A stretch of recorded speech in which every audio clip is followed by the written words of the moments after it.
Oi, tudo bem?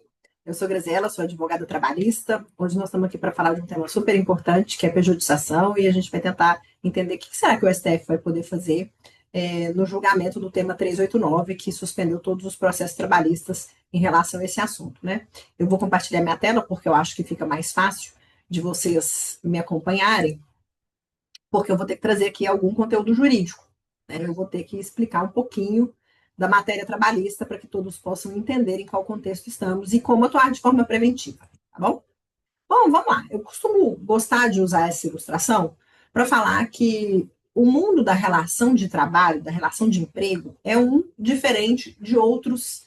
Então, eu coloco isso como se fosse um planeta. Imagina no nosso sistema solar, eu tenho o planeta do empregado, tá? E eu tenho alguns tipos de empregados nesse planeta. Eu tenho empregado urbano, empregado rural, empregado doméstico, o empregado aprendiz, todos com uma legislação própria em relação a esses tipos de vínculos de emprego, tá? Todos eles têm que ter carteira assinada. Qualquer outra relação jurídica, o pejotizado, o MEI, o prestador de serviços autônomos, qualquer outra relação vai estar em outro planeta, que pode ter uma norma que regulamenta aquela relação jurídica. Então, o representante comercial autônomo vai ter norma própria. O estagiário, que não está no planeta do empregado, hein?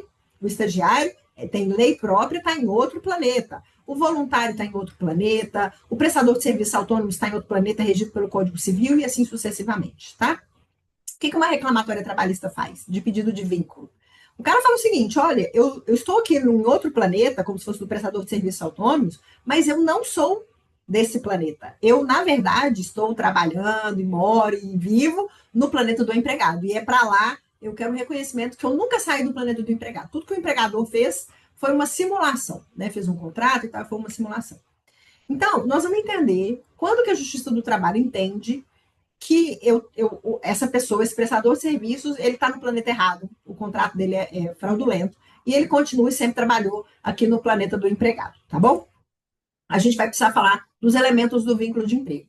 E aqui eu vou abrir um parênteses, é um conteúdo jurídico, eu sei que é chato falar disso, eu sei que empreendedor, empresário não gosta de muito aprofundamento em algumas questões técnicas e jurídicas, mas aqui esse é um conhecimento que vai te poupar processo, que vai te trazer preventivo.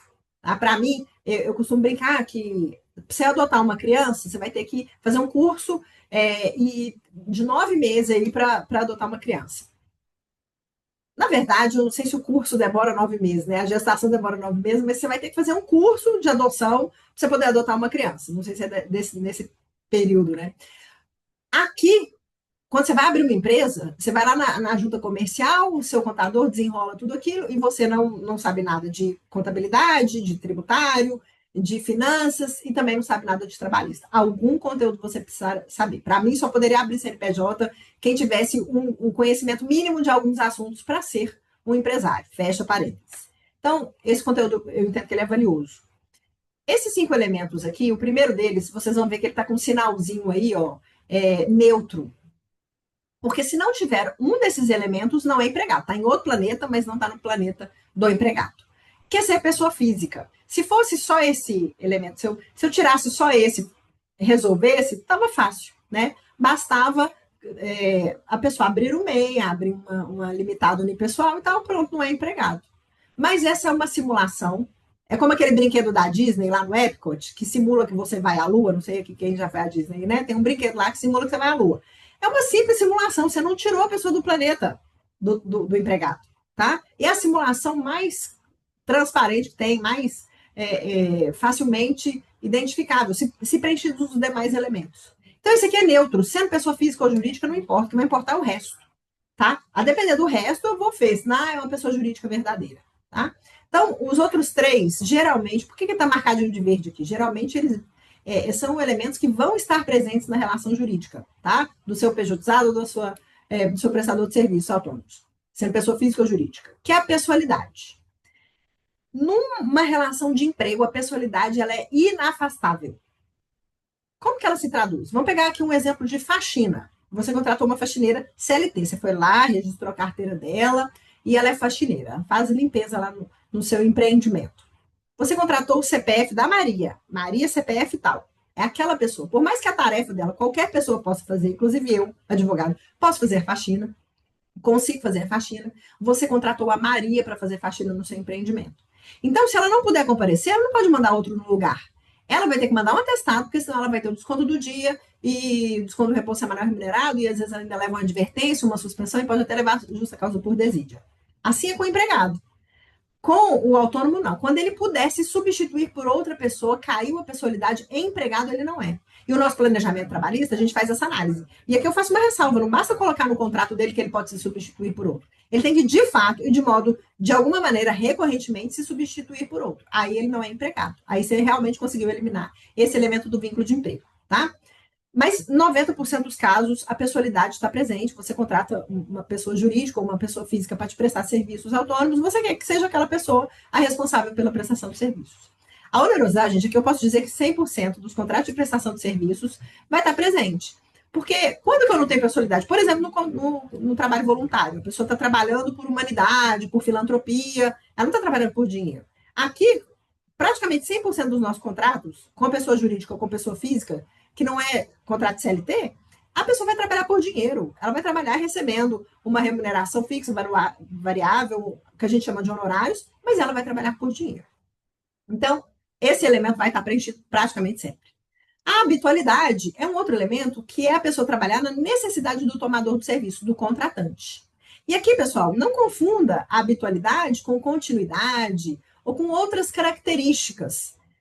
Vamos pegar o exemplo da faxina novamente, né? A pessoa não precisa trabalhar na atividade fim do tomador de serviço, do contratante. Eu, por exemplo, sou escritório de advocacia. Se eu contratar uma faxineira, não interessa, Grisela, eu contratei só 2 vezes por semana, que é a análise da continuidade que a gente faz só lá no vínculo de emprego doméstico.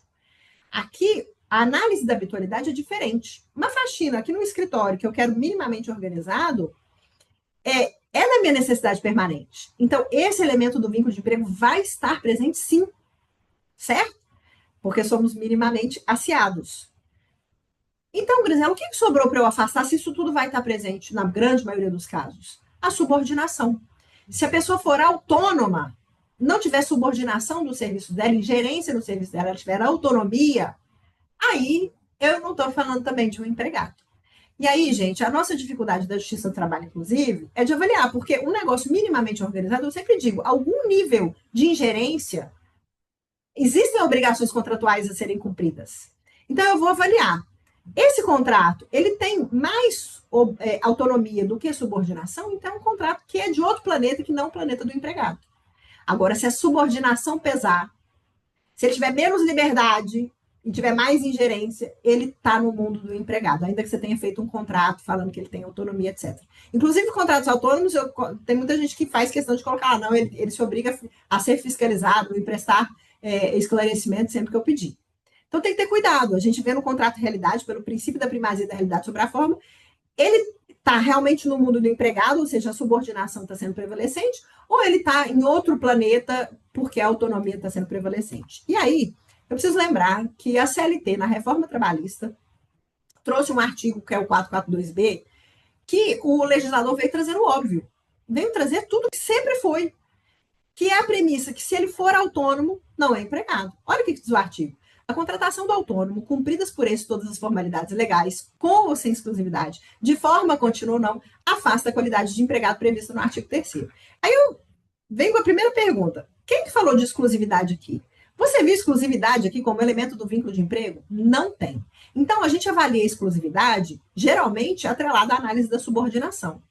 Porque não é muito comum que a pessoa seja exclusiva e tenha plena autonomia. Essa é a nossa dificuldade nos nossos planejamentos trabalhistas para tirar a pessoa realmente do planeta do empregado para o planeta do autônomo. Geralmente é muito comum que o autônomo não tenha exclusividade, mas pode acontecer dele ser exclusivo, tá? O parceiro do salão de beleza, por exemplo, é um que às vezes ele é exclusivo, porque ele está lá dentro daquele salão de beleza, mas ele tem autonomia. É por isso que aí, durante o nosso planejamento, a gente vai colocar quais são os elementos de autonomia que ele tem que ter para ele ser considerado um parceiro verdadeiro, tá bom? E aí vem falar lá, de forma contínua ou não. Forma contínua ou não está falando de habitualidade. A gente acabou de falar sobre isso. A faxineira, pela lei do trabalho doméstico, cujo tomador é uma família, e não aqui dentro do segmento econômico, né? Lá na família, a continuidade, ela tem que ser com mais de 3 dias na semana. Aqui, no vínculo urbano, rural, eu não faço essa análise temporal. Basta que ele trabalhe na necessidade permanente do meu negócio, certo? Então, pode ser de forma contínua ou descontínua. O que ele tem que ter? Qual que é a premissa aqui desse artigo, gente? Ser autônomo, tá bom? E aí vem a lei da terceirização, e é aqui que o STF entra. Por que os processos trabalhistas estão paralisados? Porque lá em 2017, antes mesmo de alterar a CLT, o legislador alterou a lei do trabalho temporário, que é a lei 6.019. E ele disse, a terceirização é válida, sendo na atividade fim ou na atividade meio, não importa. Então, uma empresa contratante, ela pode contratar uma outra empresa para te prestar serviço, com seus empregados ou com seus profissionais autônomos, não importa. Minha relação jurídica é com a empresa, e não com as pessoas que trabalham na empresa. E aí, eu preciso lembrar-lhes que a Lei 6.019 trouxe dois empecilhos para que não houvesse essa fraude, que, à luz da Justiça do Trabalho, a pejotização, que é essa migração de regime de CLT para PJ, em regra, é uma fraude. Para não ser fraude, ela falou: você só pode ficar 18, você só pode prestar esses serviços como empresa. Eu pego um CLT, migro de regime para ele ser o PJ, ele sendo sócio, tá? Ou titular dessa pessoa jurídica, e ele é que vai continuar prestando os serviços. Então, ele passa de CLT para PJ, ele próprio. E ele só pode continuar prestando serviço para essa tomadora depois de 18 meses. E aí você falou, Graziela, então como que todo mundo tem essa estratégia, esse planejamento de passar o CLT para PJ? Aí eu volto lá naquele slide dos elementos do vínculo. Tudo está na subordinação e na autonomia. Se nós, no planejamento trabalhista, conseguirmos tirar a subordinação e dar a plena autonomia a este pejotizado, vamos falar assim, a esse que teve migração de regime, e o desrespeito ao artigo 5º-C da Lei 6.019, esses 18 meses, é uma infração administrativa. Assim eu defendo. Então, essa migração de regime que não é fraudulenta, que eu nem chamaria de pejotização, chamaria de migração de regime válida. Ele passou a ser autônomo verdadeiramente, passou a ser um empresário. Aí a gente tem que estruturar isso no seu negócio. Pronto.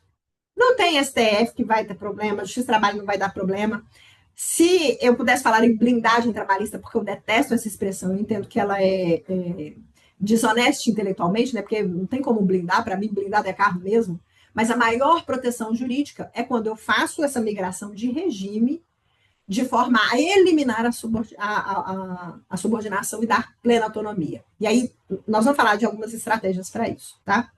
O outro dispositivo, aqui praticamente não tem estratégia. Aqui vai dar vínculo de emprego, que é quando a contratante tem um empregado que é demitido e ele é contratado por outra empresa. Então, olha lá, o empregado que for demitido não poderá prestar serviços para esta mesma empresa na qualidade de empregado da empresa prestadora de serviços antes do decurso de prazo de 18 meses, contados a partir da demissão. Aqui é diferente. Se antes eu estou migrando a pessoa de regime, ela passou de um regime CLT para outro, eu mudei de planeta, ela mandei essa pessoa para outro planeta.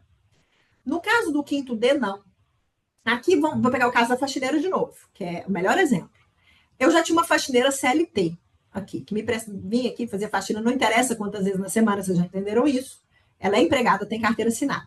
Aí eu falo assim, olha, fulana, eu vou romper o seu contrato, mas eu vou te indicar para aquela empresa, aí pensa no nome de uma empresa de conservação e limpeza, tá?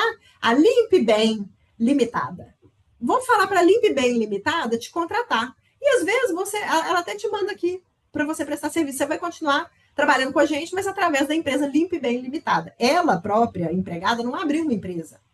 Nesse caso, gente, não tem como não ser fraude, ser só uma irregularidade administrativa. Ela continua seletista, só que agora através de uma empresa interposta. Aqui vai dar vínculo, continuidade do vínculo e o passivo seu. Aqui não é responsabilidade subsidiária, porque a Lei 6.019 é responsabilidade subsidiária. Se a empresa prestadora de serviço não pagar, você paga. Aqui a responsabilidade vai ser direta e continuidade do vínculo de emprego não tem quem salve, tá bom? Contrato de facção, acho que não é objeto desse vídeo, em uma assessoria trabalhista a gente pode aprofundar. Os riscos são de nulidade do contrato com a pessoa jurídica, ou do prestação de serviços autônomos, reconhecimento do vínculo e passivo trabalhista. Você pode ter 4 ações ao mesmo tempo. A reclamatória individual da pessoa que foi pejotizada. Você pode ter um auto de infração do Ministério do Trabalho. Aqui está errado, é Ministério do Trabalho e Emprego. Não, antes era da Previdência, né? Agora é Ministério do Trabalho e Emprego. Você pode ter uma ação coletiva de sindicato e uma ação civil pública do Ministério Público do Trabalho. Tudo ao mesmo tempo que agora e pagando cada um a sua condenação correspondente, tá? Então, é um passivo, para mim, um dos maiores passivos, um dos reclamatórios de maior valor envolvido é aquela que a pejotização foi fraudulenta, tá? Que se reconhece o vínculo de emprego. E aí, plano de ação e STF. Quer dizer, o que o STF vai fazer? Para mim, ele não tem muito como inovar, porque ele não tem a competência legislativa. Ele usurparia, assim como já fez também. Não vou me surpreender se fizer, já fez em outras circunstâncias, mas aqui, se ele for respeitar a sua competência constitucional, ele não pode inovar legislando, ele não pode criar direito novo. Mas ele pode falar assim, por exemplo, olha, nós vamos usar como análise de pejotização a lei do parceiro do salão de beleza, que é um trabalhador com exclusividade, que presta serviço, mas ele é um parceiro. Aí, uma das diretrizes que você pode ter no seu planejamento trabalhista é vamos tentar cumprir o máximo o que está falando na lei do parceiro do salão de beleza, mas às vezes o regime de parceria, porque parceria, gente, é um planeta, tá? Que tem características próprias. Às vezes não vai se enquadrar na parceria, vai se enquadrar em outro tipo de regime jurídico, como de prestação de serviços. Então, o seu advogado vai ter que saber fazer essa análise e essa distinção, tá? Outro planejamento que eu acho que pode sinalizar o STF, do maior grau de especialização, tá? Vamos voltar na faxina. Faxina é baixo grau de especialização. Qual é a chance de uma faxineira ser autônoma, gente? Sabe quando eu vi de verdade uma faxineira ser autônoma, trabalhando para o segmento econômico que independe dos dias da semana, e lá no doméstico, trabalhando mais de 2 vezes por semana, quando ela realmente manda, ela que estabelece que dias que ela vai, o preço e tal. Lembra? Tinha um seriado na televisão, né, que chamava A Diarista, de uma comediante que ficou famosa, inclusive, acho que até teve uma doença. Enfim, ela, do modo como ela trabalhava, ela não estava no planeta do empregado, ela estava no planeta realmente diarista autônoma, faxineira autônoma, tá? Mas é muito raro, porque a atividade faxineira qualquer um pode fazer, de baixa especialização. Agora vamos pensar em médicos, advogados, dentistas, é uma alta especialização. Vendas, veja que vendas, apoio administrativo são especialidades de baixa, são atividades de baixa especialização. E se você remunerar de modo baixo também, há um grande risco dele não ter autonomia na negociação do contrato. Aí a gente vai ter que, no planejamento, avaliar autonomia versus subordinação, entendeu? Então, quanto maior for a especialização da atividade, veja que isso não é uma avaliação única, tudo vai passar pela subordinação e autonomia, mas quanto maior for a especialização da atividade, maior a chance. Advogado hoje praticamente é impossível de conseguir vínculo de emprego, porque eu tenho advogado associado, etc e tal, e também tem um lobby aí dos grandes escritórios de advocacia, hoje o advogado praticamente não consegue vínculo de emprego, tá bom? A recomendação final, além de você poder se espelhar na lei do parceiro do salão de beleza, desde das negociações do contrato. Primeiro ter contrato escrito sempre, e nas negociações do contrato. Você vai conseguir, nas tratativas, pedir proposta comercial e ter as tratativas como se você estivesse contratando, como se você tivesse, não, você está contratando um empresário. Se você está contratando um empresário e você faz prova disso tudo, das suas interações de WhatsApp, e-mails, etc., toda a sua interação foi com um empresário, um dono de um negócio, que é o seu parceiro, ou a empresa que está te prestando serviços, beleza. Durante a vigência do contrato, você também precisa de ter cuidado. Na nossa assessoria jurídica, a gente faz todo um planejamento para, no curso do contrato, toda aquela interação mostrar a autonomia do prestador. E a gente também, na cláusula do contrato, especialmente na cláusula de objeto, a gente aprofunda nisso. E para que esse contrato escrito se reflita na realidade. E depois, gente, no rompimento. Às vezes, gente, a pessoa contrata um profissional autônomo e vai lá e faz um acerto na contabilidade e calcula lá, mesmo sem previsão contratual, férias, 13º proporcional e etc e tal, verbas que são típicas do planeta do empregado. Não. Quando você finaliza um contrato de prestação de serviços autônomos, com uma empresa ou com uma pessoa física, você vai cumprir o contrato e liquidar o contrato. E vai colocar lá, vamos ver o que o contrato prevê para a liquidação da relação jurídica, para o encerramento da relação jurídica, tá bom? Essas eram as orientações principais que a gente precisaria dar. Eu acho que o STF, então, ele vai trazer mais ou menos esse norte que nós estamos falando. Talvez ele vai tirar da competência da Justiça do Trabalho aquelas pessoas que são autônomas e recebem quantias maiores, né? Por exemplo, eles podem se espelhar naquela pessoa que recebe, que tem autonomia, né? Porque tem que ter autonomia, e recebe mais de 2 vezes do teto do INSS, que seria o hipersuficiente, mas eu lembro que na CLT, mesmo na reforma trabalhista, eu tenho a figura do empregado hipersuficiente, que é quem recebe mais que 2 vezes o teto do INSS, né? Mas essa pessoa que tem curso superior, recebe isso, e ela assinou um contrato de prestação de serviço dizendo que ela é autônoma, talvez essa autonomia realmente precise ser preservada à luz do que prevê lá artigos 49 seguintes do Código Civil, né? Eu preciso dar a autonomia das partes. Agora, menos que isso, baixa especialização, baixo salário, vamos ver, eu acho que a Justiça do Trabalho vai continuar sendo competente para avaliar esses regimes, tá bom? Essas eram as orientações que a gente gostaria de dar a princípio. Eu espero que tenha sido possível entender aqui a nossa fala e quem tiver dúvidas, manda para a gente, que a gente, na medida do possível, vai tentar esclarecer. Um abraço a todos.